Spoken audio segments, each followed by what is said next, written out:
11வது தேசிய கைத்தறி தினத்தையொட்டி 7ஆம் தேதி சிறப்பு கைத்தறி கண்காட்சி விற்பனை நடைபெறுகிறது என ஆட்சியர் சுகுமார் தெரிவித்துள்ளார். இது குறித்து அவர் கூறும்போது, ஆங்கிலேய ஏகாதிபத்திய ஆட்சியின் போது அந்நிய ஜவுளிகளை விற்பனை செய்வதற்கு ஏதுவாக இந்திய கைத்தறி நெசவாளர்களின் நெசவு தொழில் நலிவடை செய்யப்பட்டது. இதனைத் தொடர்ந்து ஏற்பட்ட எழுச்சியால் சுதேசி இயக்கம் காந்தியால் கொல்கத்தா மாநாட்டில் 1905ஆம் ஆண்டு ஆகஸ்ட் 7ஆம் நாள் பிரகடனப்படுத்தப்பட்டது. இதன் விளைவாக இந்தியனாக இரு, இந்திய பொருட்களை வாங்கு என்ற முழக்கம் இந்திய விடுதலை போரில் ஓங்கி ஒலித்தது.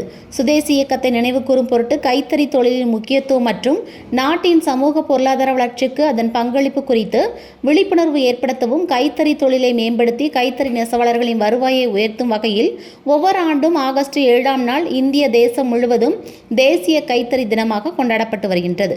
அதன்படி 11வது தேசிய கைத்தறி தினத்தினை ஆட்சியர் சுகுமார் அலுவலக வளாகத்தில் சிறப்பு கைத்தறி கண்காட்சி விற்பனை மற்றும் நெசவாளர்களுக்கு நலத்திட்ட உதவிகள் வழங்கும் விழா நடக்கின்றது. இந்த கண்காட்சியில் தொடக்க கைத்தறி நெசவாளர் கூட்டுறவு சங்கங்களின் உறுப்பினர்களால் உற்பத்தி செய்யப்பட்ட கைத்தறி ஜவுளிகள் கண்காட்சிக்கும் விற்பனைக்கும் வைக்கப்படுகிறது. எனவே பொதுமக்கள் கலந்து கொண்டு பயனடையலாம் என ஆட்சியர் சுகுமார் தெரிவித்துள்ளார்.